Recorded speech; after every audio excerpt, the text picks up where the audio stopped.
Good morning, Brown and RISD community, esteemed guests, fellow fashion enthusiasts, and everyone else here with us today. It is my enormous honor to welcome you all to week 2 and 12th in our series of Brown Fashion Week talks, broadcasted live from Brown University in the historic Providence, Rhode Island, hosted by Fashion Up Brown. Established in 2010, Fashion Up Brown is Ivy League's largest and Brown University's most active premier fashion organization, boasting over 600 members and 12 departments. Ultimately, we strive to bring together students and professionals to explore the dynamic world of fashion through various lenses, be it design, business, or a creative pursuit that shape our culture. My name is Rozella Kim, the host and co-president of Fashion Up Brown, and this event marks a very special day as we warmly welcome back a cherished alum of Brown University. Today, we have the distinct honor of speaking with the president and ad interim CEO of Yoox Net-a-Porter, the world's most trusted wardrobe curator and a place of discovery, and the very someone who's also globally loved as the Britain's first lady of fashion, Alison Loehnis. With a timeless city girl spirit at heart as a New York native now based in London, her journey into the realm of style commenced during her formative years, first as a little girl playing shop while visiting her family friend's clothing store, to later spending summers immersed in the elegance of fashion at the Ralph Lauren boutique in East Hampton. With a BA in History of Art from Brown University, where she fostered her interest in Italian culture, history, and people, Alison's illustrious career prior to Yoox Net-a-Porter encompassed diverse roles spanning prestigious organizations. From her tenure at the advertising agency, Saatchi & Saatchi, to her tenure at the biggest luxury corporation in the world, LVMH, she honed her expertise across various facets in the industry. Notably, her tenure as a creative executive of Walt Disney showcased her versatility and visionary leadership.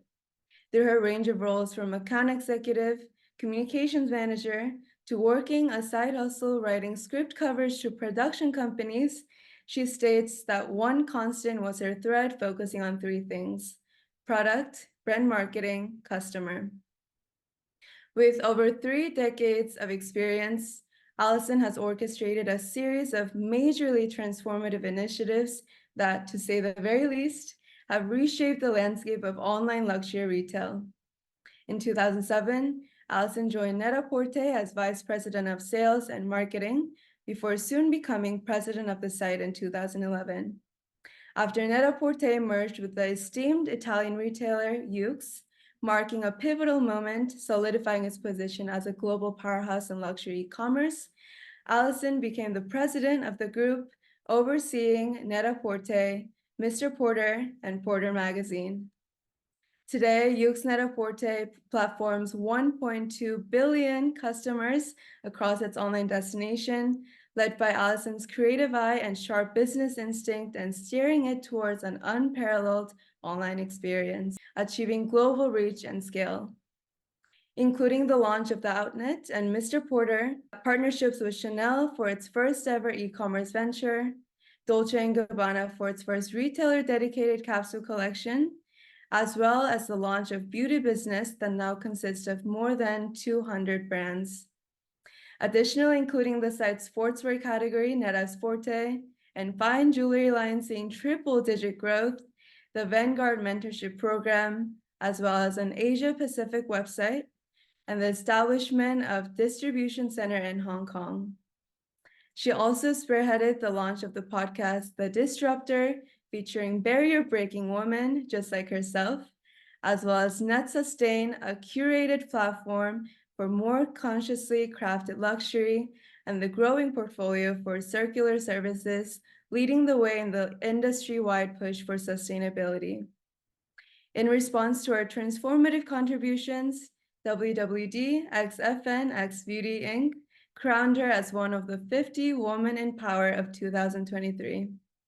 And if all that isn't enough, she also sits at the board of Lululemon, British Fashion Council Foundation, Victoria and Albert Museum, and the Prince's Trust Women Supporting Women. At her core, Alison is a passionate advocate for female empowerment and representation in leadership, promoting diversity and social equity within the workplace and beyond. As a consummate creator in both her professional and personal endeavors, Alison further exemplifies a harmonious blend of dissonance and spontaneity. Whether meticulously shaping the offerings of Yoox Net-a-Porter or embarking on serendipitous adventures, she approaches each and every endeavor with a rare blend of precision and genius intuition, continuously redefining the boundaries of the global landscape of luxury and fashion. So, with that being said, please join me in extending a warm, enthusiastic virtual welcome to the amazing Alison Loehnis. Hi, good morning. Good morning. How are you? Thank you for, I'm blushing. I think I'm practically purple at this point. So thank you for the very, very, very kind words. Of course. Welcome to Brown Fashion Conference and back to Brown University virtually. Thank you. And thank you everyone for joining. I know it's early on a Friday, so I really appreciate the commitment. I'm very happy to be here. Next time I want to be there in real life. But Yes, absolutely. We'll make that happen. As a first step. Yeah. Definitely. The pleasure's all ours. We're very happy to have you with us. And since we only have an hour of your time today, shall we jump right in? Wonderful. Amazing. So I'd love to start our conversation by going back in time during your early days of playing shop at your family friend's clothing store. And personally, as a big believer of manifestation, I absolutely love this thread from then to now because it seems like you really manifested your deep-rooted love for fashion into reality of your career. So I'd love for you to share more about your childhood that vividly represents your early passion, perhaps a moment that signifies the beginning of your journey. Thank you. And firstly, before I get started, I just want to also congratulate you and all of your colleagues who put together such an amazing initiative with Fashion at Brown. And I'm so proud of, as you were doing the intro and you said that we're actually the biggest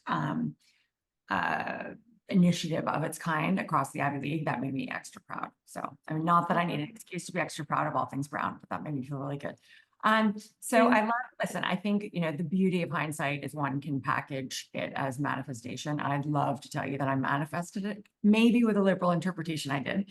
But the fact of the matter was, I was a little girl with a working mom who loved fashion and really expressed her personality through fashion, and was always appropriate, also experimental, was like the first to kind of try interesting new designers. Like I remember when, there are a number of new Japanese designers that were just being introduced into the US and seeing her sort of experiment. So I think I had this sort of on the sidelines, this kind of osmosis around what fashion can do, and just how you can feel empowered by it and how it really is this form of self-expression. Couple that with the fact that I went to a school in Manhattan and had a very strict uniform. I didn't know any differently. And so that's what I did. I just wore my uniform. And then, believe it or not, I also went to a sleepaway camp for a number of summers that also had a uniform, like even stricter than my school uniform. Oh my goodness. I would lay, when it was a sports day or field day, they called it at my school, I would be lying awake in my bed for like the week or two before, just thinking about what I was going to wear. And not because I needed to like one up anybody or anything of that nature. It was just, to me, super exciting that I had choice. And I loved playing with clothes. I loved paper dolls. I was super into my Barbies, but getting them dressed, right? And I'll never forget, there was a very brief, I think it was a brief moment in time where designers were making Barbie stuff. And I remember I had an Oscar de la Renta suit for my Malibu Barbie. It's sold at Mattel prices, not Oscar prices, just for the avoidance of doubt. It was in the toy aisle, not in like, not in Bergdorf's, but anyhow, so that was incredibly exciting. So no, I've always loved playing with clothes. And then as you rightly stated, my a really old friend of my mom's opened a store. And she had said to me, like, do you want to come help me out one day? And I remember doing a display with her and like helping her with visual merchandising and like organizing even just jeans on a rack. And I just loved it. I absolutely loved it. It took me quite some time in my career. I mean, I was little, so career wasn't even, that wasn't part of my vocabulary. Right. But when I was contemplating a career, it took me a little bit of time to figure out, oh, wait, these two things can come together. But I think that's really where it started. So it's a combination of sort of my mom and sort of being by her side and seeing the joy that she got out of it. And also for myself, seeing how fashion could allow me to be creative and to express myself. Absolutely. And that's very lovely to hear because I was also actually listening to your recent podcast episode with the Fashion Tech Forum in conversation with Karen Harvey, where you talk about your first fashion gig at Ralph Lauren. And you also share that you went to all-girls school, like you just mentioned, with the very strict uniform, but you actually ended up loving them at the same time. But on the other side of things, I also went to an all-girls school myself, so I understand the freedom you must have felt going to Brown and also having those free days where you can experiment with your outfits. I can't stop myself from thinking about the story of you with the Ralph Lauren sweater, with the polo under, with the collar tucked out. I mean, it's such an iconic story, and I love that so much. And on the topic of Brown, um, we were wondering if there's a course, professor, or a particular experience that profoundly spoke to you or shaped your worldview or your aspirations at the time. Absolutely.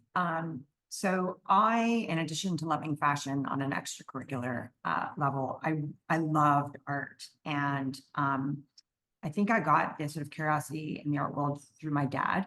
And I mean, I'd mentioned this to Karen as well, but my school in New York finished early every Friday. And so most Fridays I would go to my dad's office and he would take me to lunch, which was always very exciting. And then we'd go to the museum.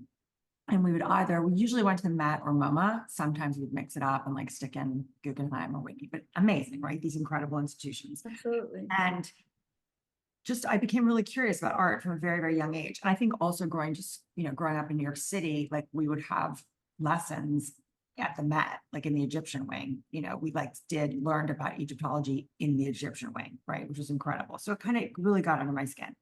To cut a long story short, the only time I was offered, like the only opportunity to take art history in my high school was senior year, which was great. And we did it actually with the boys' school. It was shared. So that was kind of exciting. So when I got to Brown, I knew that's what I wanted to do.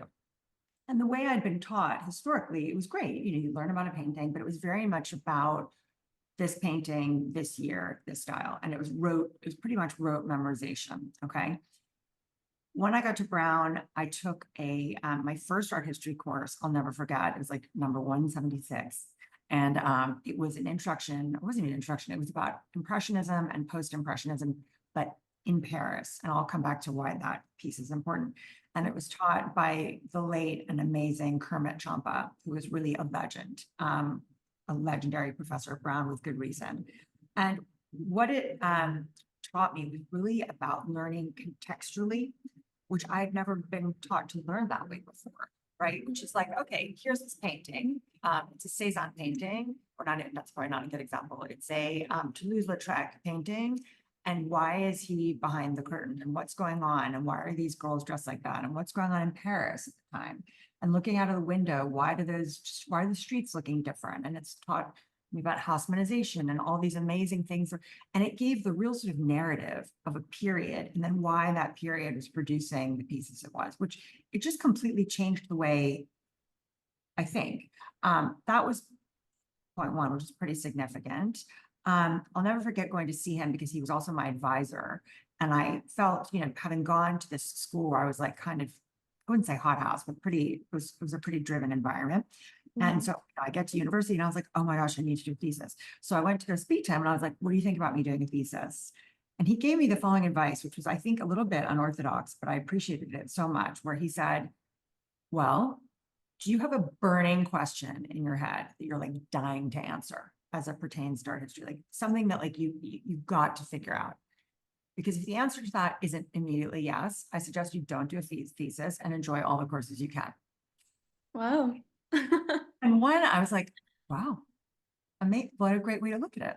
So yeah, and I mean, then this amazing adventure was born, and I did a semester in Florence, and I lived with an Italian family, and it was phenomenal. So that to me was a turning point, just not from an experiential standpoint, but just in terms of learning and how you learn and how you go about thinking things. Of course, I still had to memorize a cajillion slides and the dates and things, but it was really framing it in this way. I mean, I remember the book, the textbook that we used, and I still have it actually. I remember the author. I mean, I can't remember what I did yesterday, but I can remember that. It was really, it really made a mark. Wow. That's such a sweet story, and intentionality seems like a very important theme in your Brown career. And Brown must be so proud to have such an incredible industry powerhouse like yourself as an alum. So that's very exciting. And since your time at Brown, you've been a big advocate for the fact that we don't need to have a linear resume, which reflects within your journey. And I love the story of you being questioned for your varied experiences on your CV back then and having to explain yourself to now people saying, I love the diversity. And I think your journey holds a very valuable lesson, particularly for those in our audience, perhaps figuring out what they want to do with this immense pressure to find the one thing. Especially for me as well, who wants to try and do everything.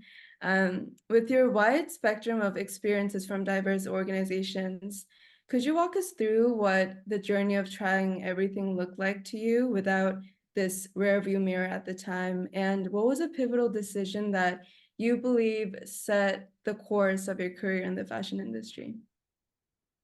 Gosh, okay, those are two big questions. I'll try and answer the first one succinctly, because otherwise I'll be here, like I'll take everyone through lunchtime and like probably like the evening. We're here Um, for it. That's yeah, great. it's like, buckle in, guys, buckle up. So I think in terms of decision making, I mean, it's funny. I'm a very organized person. I need a plan, and I have plans, I have lists, I like. However, I've never had a career plan. What I mean is, I'm not one of those people, and I think it makes me in some ways the oddball. Like, I'm not one of these people that said, okay, in 2 years, I'm going to be doing this. In 3 years, I need to be doing this. The only thing I knew coming out of Brown, I mean, I'd like to say I took a decision to do this, but maybe it just didn't occur to me. I was not pre-professional at all, right? I was just like, I'm going to take these classes and live in Italy and learn as much as I can, make money during the summer and be in the moment. I was very much in the moment. And then when I graduated, I was like, wow, I don't really know anything about working world. But the one thing I know that I would love is to have some kind of career that balanced business and creativity, putting it most simply. And that sort of got me into advertising as a first step, because I was like, well, actually, you're coming up with creative ways to sell things. And, I soon discovered, like a year in, it wasn't for me, not because it wasn't a wonderful experience. And I got with Saatchi was incredible. I was on a very big billing account. So I had lots of sort of perks in terms of training and just the infrastructure of the office, and worked with very smart people. But the creative people were on the floor, and I was an account person, which in a way was great because it's like professional boot camp, but it was too far away. Like I kept going to the people with the magic markers. I wanted to be with those people. So the short answer in terms of what it felt like was just like, okay, this isn't the right thing for me. I'm going to make a change. And I don't know if it was false confidence, found confidence, naivete, gumption, luck. I mean, maybe a whole little soup of all those things where I was just like, okay, well, if I can get another job, let me try and do something else. And going from each place to the next, that's really what it was. And so from advertising, I had an opportunity to go work in magazines. Hachette Philippaki, which was really interesting. I worked in comms. They had 33 different magazine titles. The family the Lagardère family who owned it were very sort of forward thinking in terms of what was then a kind of nascent online world. And they were hosting AOL chat rooms. And they also developed a what we call today, I guess, a custom publishing unit where advertisers were creating magazines for them, which was a whole new enterprise. It was really, really interesting. Learned a lot, learned how to pitch, learned how to sort of sell a product. In that case, it was the magazine titles themselves. And on the side was doing some work. I had mentioned this, Karen, was doing some work for a production company because I love movies, and writing up script coverage. And a woman who I was working with at Hachette got a job at Disney to run the motion picture office. And I sort of used my internal contacts to make it known that I'd be interested in coming with her, because I was probably too afraid to go and talk to her. And I interviewed for this job, and I'll never forget. She'd said, "Can you give me a resume? I'd love it by Tuesday," let's say. And on the day I was due to give it to her, there was this crazy blizzard in New York, and everything shut down. Like, the one of those days where like people are, it's like the one day where everyone's super nice and friendly, like walking through the park, like, "Hello, can I help you cross the street?" One of those days. Yeah. But I couldn't get to her house, right? Or I couldn't, and I was like, I don't care what happens, I'm getting her my resume. And I remember putting on like practically like a ski outfit and like trudging, I think I like snowshoed uptown. And I was like, come hell or high water, she's getting my resume. I just felt then like it was super important, and I would do that again today and give everyone the same advice. And spent, a wonderful few years at Disney. We were it was a development office. So we were responsible for finding ideas from either film or from either journalism or theater or the book world, to pitch to the studio to develop into feature films and TV. And it was great. And she reported right into the CEO of the studio. So we managed to kind of get things done. At a certain point, I got promoted. So I went from being an assistant to creative executive, which is sometimes known disparagingly in the trade as a development girl or a D girl. But I was like, call me whatever you want. I like doing this. And it sort of got to the point where to advance my career, I was either going to have to go to a local studio, which would have been probably Miramax, or move to the West Coast. And mercifully, I did neither of those things, because I had met somebody who had launched a digital agency. And he wanted someone who came from the entertainment world. And the agency was really worked with entertainment, lifestyle, and fashion companies to help them just figure out what their .com should be. And they're kind of at that stage, early-ish e-com. And I knew nothing about online. I mean, literally, I was a total Luddite, and the bubble at this point was like about to explode. So I thought, you know what, this could be really a good thing to do, a bit of a risk. So when you talk about decisions that were a turning point, that was probably a turning point, and just I'd never really pushed myself into a risk zone before, and went to join this agency, which was really a great experience. I know you wanted to ask me something later on about tricky experiences, so I'll hold that for them, but it wasn't easy.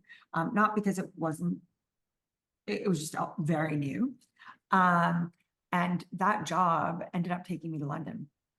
And I suppose in terms of pushing yourself into your, whatever the opposite of your discomfort zone, if that's even a thing, I pushed myself, and I was like, I'm just going to go and do this. I loved living abroad when I was at Brown, and I always thought if I could live in Europe again, love to do it. I thought I was going to go for 6 months. I stuck my stuff in storage, and 23 years later, I'm here.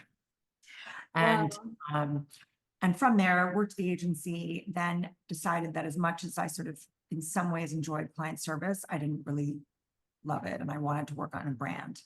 And I networked like crazy. In fact, I remember like going through the Brown alumni directory and like just calling people till I was blue in the face, and calling anyone and everyone. And I was, fortunate enough to get this opportunity at LVMH, which was running at that point sales for Thomas Pink, which was a small men's brand that they had fairly recently acquired. And there was a guy running it who had come from Vuitton, who was really tasked with turning it around. And he really took a gamble on me, which was, I'll never forget. And it was great. I ran a network of stores. I turned a catalog business into an online business. We built out the team. I took on marketing later on. It was really a wonderful, really interesting, opening stores in US, closing stores, opening stores in China, Turkey, Thailand, and of course, getting to know people within that phenomenal group. And then I'm taking you on the super speedy one. And then I went on maternity leave. I had my first baby. And when I was just thinking about going back, I got a call from a headhunter who I knew had Net-a-Porter as a client. And so we had coffee and we chatted for ages. And the end of the meeting, she's like, so Net-a-Porter are like boosting and kind of like reshaping their management team. If there was ever anything there, would you be interested? And I think I literally ricocheted off the chair into her lap. and here I am. So, they, at that point, they created a role for me, which was running sales and marketing. So really being responsible for all the consumer touch points.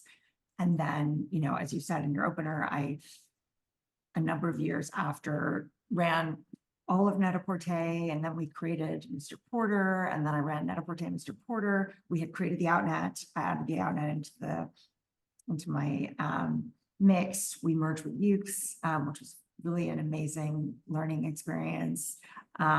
We were acquired by Richemont, who'd always been an investor, and our business were owned by Richemont today. And it's been just a pretty amazing journey. And, I'm not somebody, as you could see from the early part of my CV, I'm not someone that sits still very easily. I'd like to have a million things going on, and it's been really a privilege to be able to do that with incredible people, all under the same roof, but doing very different things. So. Yes. I mean, that's such an incredible story for many reasons. But one main thing I think is that there's so much courage and beauty behind you not necessarily knowing what you wanted, but knowing what you didn't want and allowing the world to, throw these opportunities at you and you receiving it and taking it all in and making it yours. I think there's something so valuable in that story. And so thank you for that incredible story. That was amazing. I mean, thank you. I think, listen, it feels, and for anyone listening, I mean, this notion of having a kind of a varied CV not being appealing probably sounds very foreign, but what I will tell you is, like, I really did need to explain myself, like when I would go into places, for jobs or informational interviews, and just saying like, no, see, the thing is, I really love selling things and to create the narrative around selling, and this is why this connects to this. But I was always a little bit kind of apologetic, not for being moved around, but just for having to like explain it. Right. And so I do think it's just fun. I mean, I wouldn't change a thing. And I think it's probably a very good example. I think having a rear view mirror is not helpful. You know what I mean? I think that it's very important in many, many ways to have one, and you have to be mindful, and you should just be looking around you, aware. But I think there's some moments where you just have to be like, I'm just doing it. Laser focus. And just turning off a bit of the noise outside if you can. Did you ever were there any moments where you felt self-conscious? Oh yeah. I mean, many. So I'll come back to my debut in the online world, right? So I went to join this agency, and everyone was great and helpful and super young. Okay. But by the way, I was young. So it's not like I was coming in as like this big grown up with like a really long CV. I was young and everyone was a lot younger than me. And I had no idea what anyone was talking about. Like, I had never done PowerPoint in my life. There were all these things like that. I mean, not the PowerPoint, by the way, it was like an example of sophisticated commerce. So don't get me wrong. But what I'm saying is, like, my playing field was rather small and primitive. Okay. And then all of a sudden I'm in this whole world and, pitching clients, which I could do, but I was like, about this product, but what was it? So I had to get comfortable with a whole new way of working, in some ways, a new language, a new dynamic quickly. And that initially was really uncomfortable. And I felt really self-conscious. I was like, wait, I haven't done any of this. And I'm gonna have to learn on the hoof. Because there's no mentor for me here necessarily. I can learn from people around me. There wasn't someone like with their arm around me being like, let me show you the ropes. So I've always been pretty quick on my feet, but saying that, you can still be quick on your feet and feeling like, ooh, wait, is this the right thing? Am I doing the right thing? So yes. And I think the short answer is all the time. Yeah, absolutely. I think I really admire the depth of experience that reflects in this net of all these experiences, making you such a well-rounded leader. And to that, I also want to say that the courage you took on to take things as life throws on you, like I mentioned earlier, is incredible, which I'm sure was inevitable through your journey. And I think this is a testament to looking for the opportunity and taking that opportunity when presented itself. So as someone who believes in this divine timing of things, and that everything happens for a reason, I love how timing plays such an important role in your pursuit of career. So moving right along, beyond your empire you've built, you also are widely recognized as a master of art of minimalism and eclecticism for your impeccable sense of style, from your cozy London row house to your one-of-a-kind vintage jewelry collections, with the very warming, special touch of your children's star signs. How would you describe your personal style, and how has it influenced or been influenced by your work at Yoox Net-a-Porter? So you're very, very kind and arguably too generous in your nice words. But I feel, listen, I think my style is, I would describe it as variation on a few themes. My husband would tell you everything I own is like identical, but in different colors. But I like, listen, I tend to like clean silhouettes. I love a jacket. Like I love a jacket. And I always joke that I'm probably the only person in the free world who liked their school blazer. Like I was like into So wearing did it. I Like actually. I'm I'm just, there with you. that's so funny. Yeah. I really love a blazer, and it doesn't have to be like I love a jacket. So desert island would be jacket, blouse, jeans, also sweaters, like but just clean, not preppy, just clean. And I don't tend to wear a lot of pattern. Um, I love it on other people. I'm just not very pattern person. Mm. And I just say sort of streamlined and easy. But I like having pieces in my wardrobe and knowing that I'm going to keep them for a really long time, which doesn't mean that I won't buy into trends, but I'm pretty thoughtful in terms of buying things and thinking about them. When I worked at Ralph Lauren on the shop floor, one of my colleagues worked there full time. And I'll never forget when one of the first deliveries came in, and I was like beside myself and like practically showed up with like a bag of pennies that I'd saved to figure out like what I could buy. She's like, I'm going to give you a piece of advice. When the deliveries come in, she's like, wait at least 10 days before you buy anything, just so you can really see if you want it. Which is a great piece of advice, which I've subsequently totally ignored, but it's a very good piece. It's a very good piece of advice. So I think that's kind of my style. I'd say, tailored, but not stiff, not masculine, but also not girly. How it's evolved.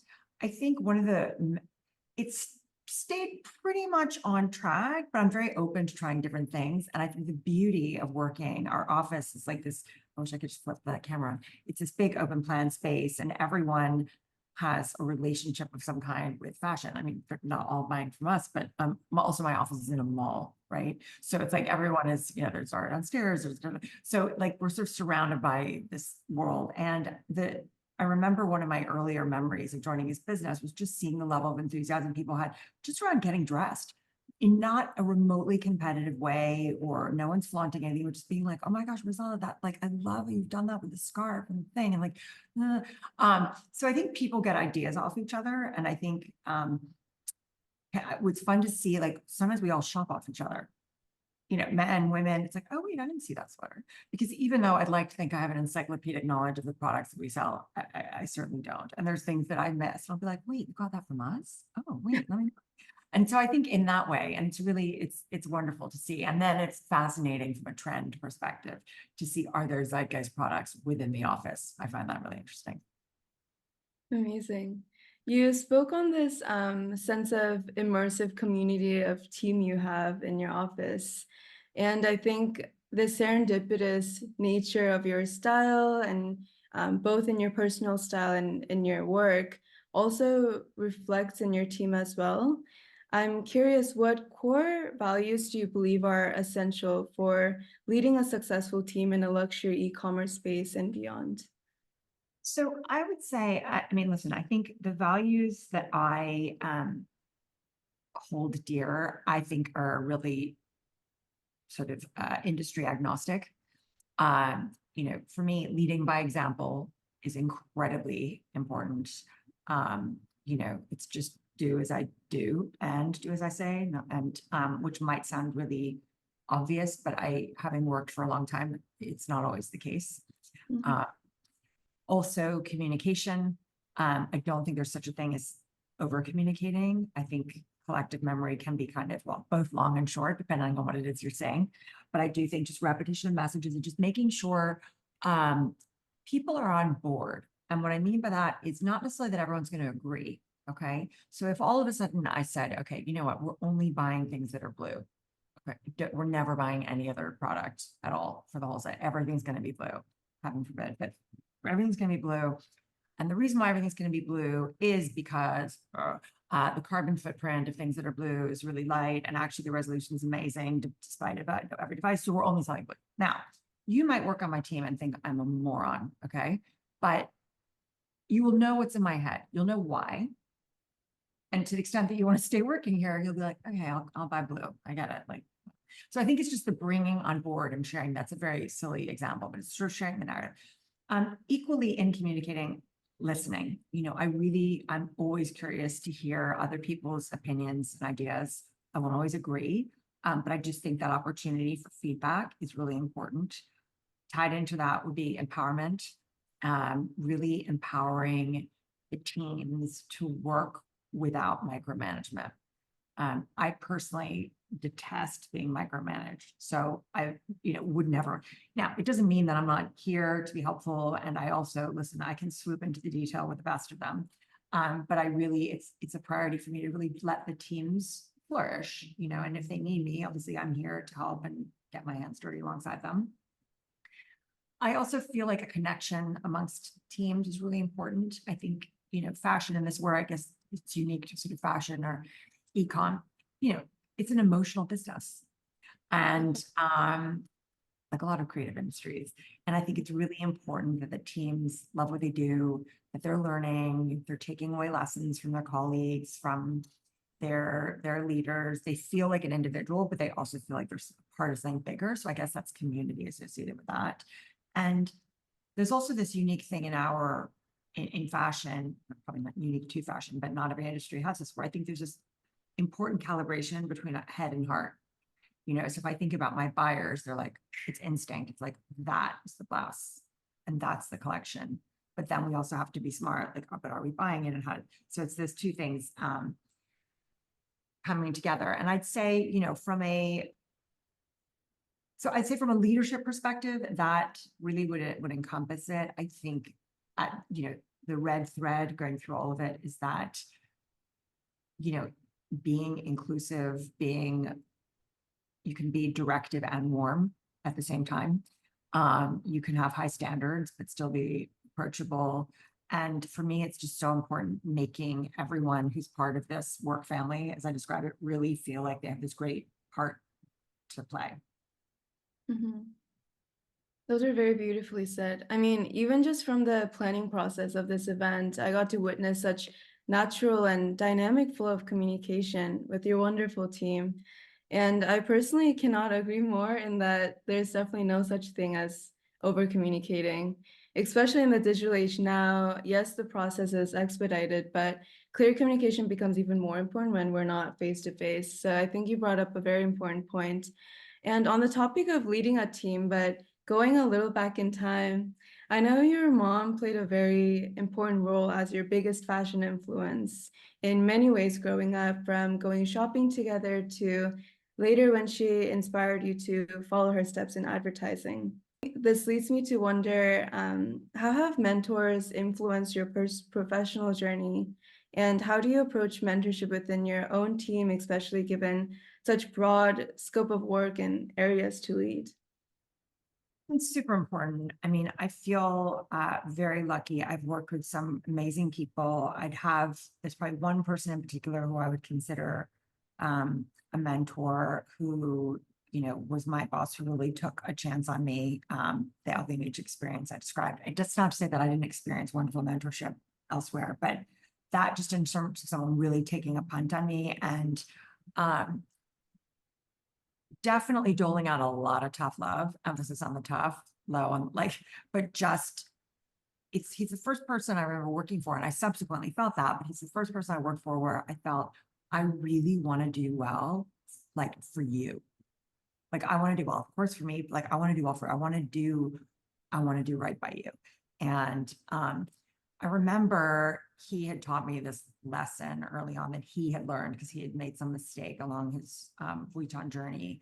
and I mean, this is so corny. Everyone's gonna be like drinking their coffee with their eyes rolling. However, luckily I can't see them. But he was like, listen, and he had a very thick French accent. He's like, retail is detail. And I was like, huh. And I remember thinking about it and I was like, okay, that's a bit of a sort of like calendar, something you'd have on like your desk calendar.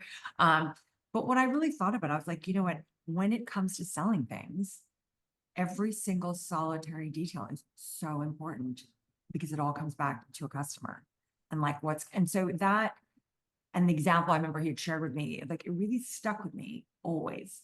And I think, I'm often known as the sort of customer cop, and the biggest customer advocate, because I mean, that's why we're all here, right? At the end of the day, we are selling beautiful products to people all over the world and asking them to spend quite a bit of money on things that they haven't necessarily held in their hands. So one, we should never take that trust for granted, the trust they have in us, but also that's the whole purpose of e-coms, to make it easy.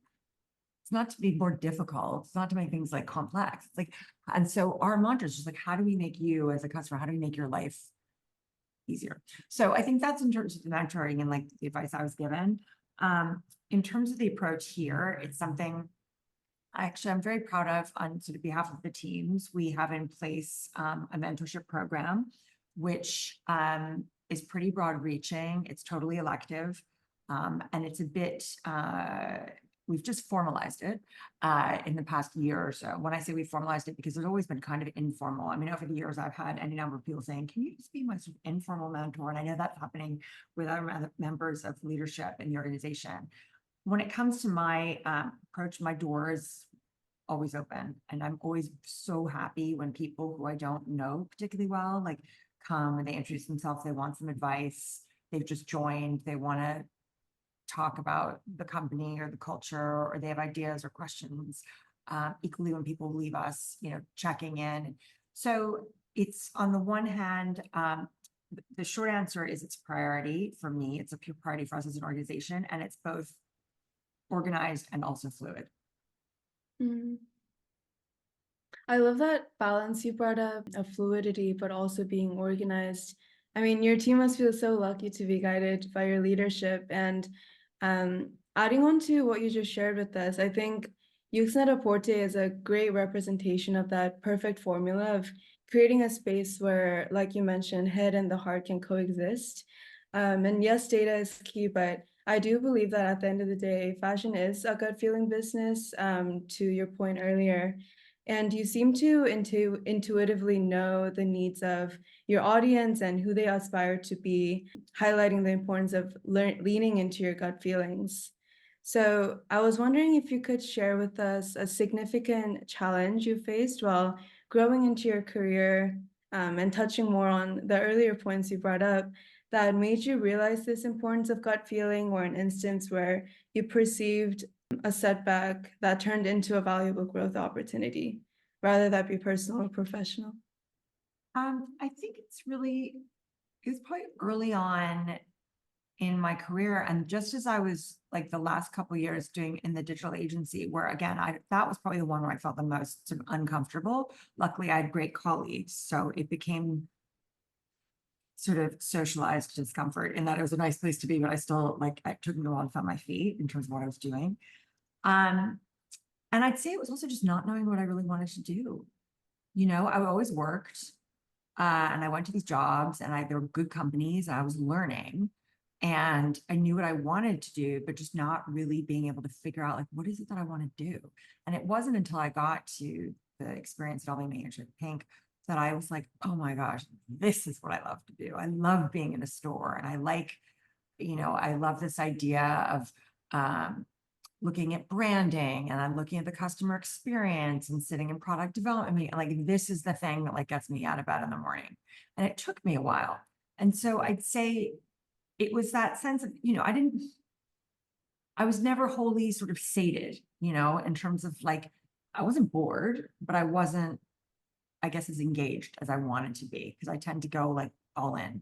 And I think it was that period of just thinking, and that's why I said I was such a late bloomer. I mean, now, anyone that's known me since I was, brown or pre-brown is like, well, of course you do what you do. Of course is what you're doing. You work in fashion. Yeah. But it just took me a while.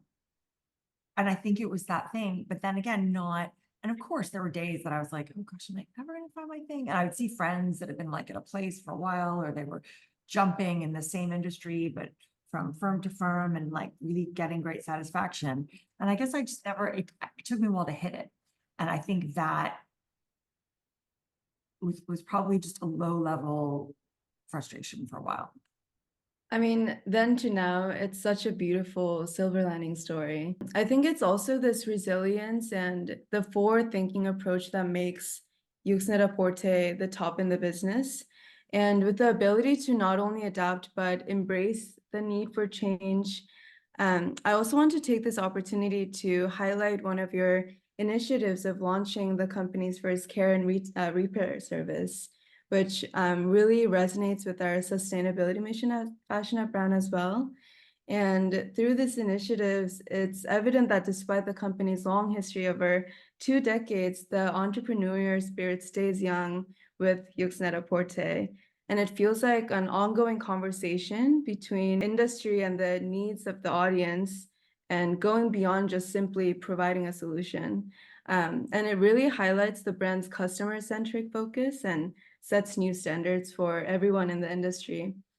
Going a little further, Yoox Net-a-Porter is also celebrated as one of the fastest growing and tech-savvy early brands to embrace the transitions towards the see now, buy now concept. For example, being the huge transition of the Dior Spring Summer 24 runway going from haute couture to ready to wear, and seeing such a remarkable growth and trajectory across all the product lines.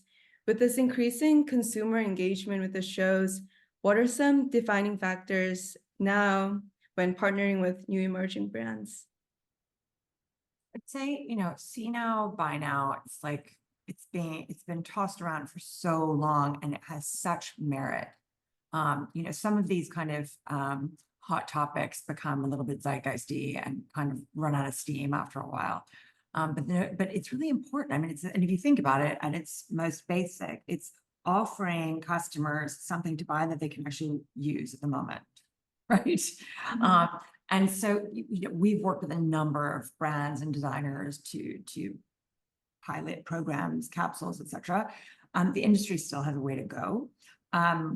Definitely was comforted this season. We saw a lot of collections coming in. We're actually like some of the big houses where you're like, oh wait, they're actually doing a spring summer collection, because it's always been called spring summer, but it was like wool and faux fur and which is fine because at the beginning of the season, but when you're really heading into the main part of the season, anyway, so all that to one side. I think the industry is sort of inching towards some success there, but we're not where we necessarily need to be.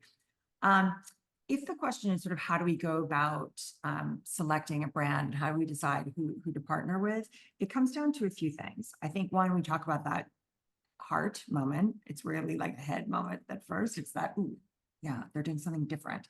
And so what is the brand vision? Like, what do they stand for? And like, do you have a really unclouded proposition for your brand? And how do I explain you? And like, are you addressing a gap in the market? Is there anything like you out there? And if there is, why are you different? And why is a woman, man, why is someone going to be excited about seeing you? Why is a person going to get excited?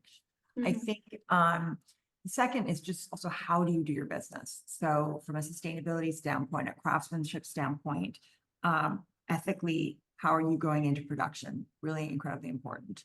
Are you doing something original? Is your handwriting, even if you're in a category or a sector that's very well populated, is your handwriting in some way distinct? And then also, do you have scalability? So, if you can only make 2 units, what you're making, I mean, unless those 2 units are super rarefied piece of jewelry, I think like it's going to be tricky, especially for us when we're selling to 170 countries and we have the kind of traffic that you've cited at the beginning. And then, of course, there's things around price point and, how does it fit in the sort of architecture, the other things that we sell, and, regionally, are you going to be relevant? So there are all these different considerations that really get packaged up into one. And it's, it is a very fun, but also a very tough job for our buyers who seem to be buying all year long. I mean, gone is the notion that you have kind of 2 seasons of buying. there's 4 at minimum. In relation to what you just shared with us, and circling back to a few of our earlier points, I love what you said about finding the equilibrium of creativity and business, which reminded me one thing that really struck me when I was researching to write the introduction, which is that the articles were perfectly 50-50 on you as an entrepreneur, just as much as you as a stylish tastemaker.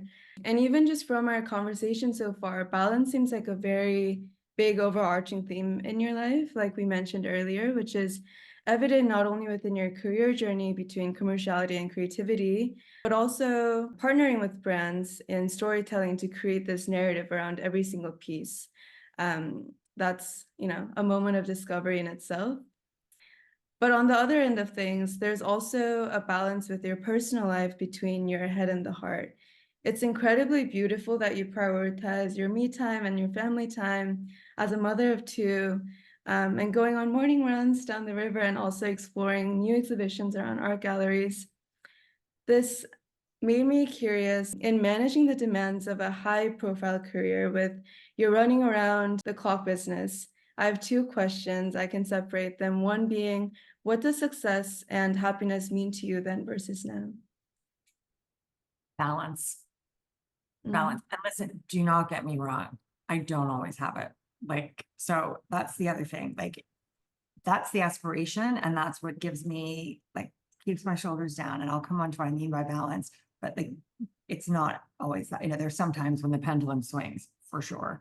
But when I describe balance, I feel, what I learned from my parents really was that working and being a parent aren't mutually exclusive, and the number one question that I get asked anytime I do a town hall or things, and it's not about business, it's about anything you want. People say, well, can you have a family, and how does it all work? And the answer that I give, that I believe in so strongly, is it's just, the thing that is mandatory is that you are really clear, you as an individual, about what your priority is.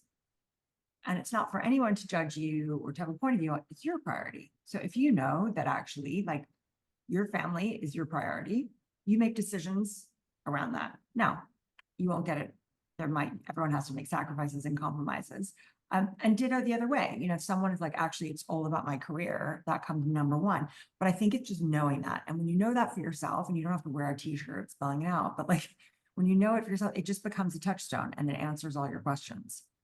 And I think just being confident in your acceptance of whatever that priority might be. Mm-hmm. So for me, yeah, it's really the balance. It's about, I love working. I love my teams here. I love our business, love it. And customer brands, I love it. My family is what gets me up in the morning. And so it's when I can be doing the things that I love in a balanced way where I feel most at harmony.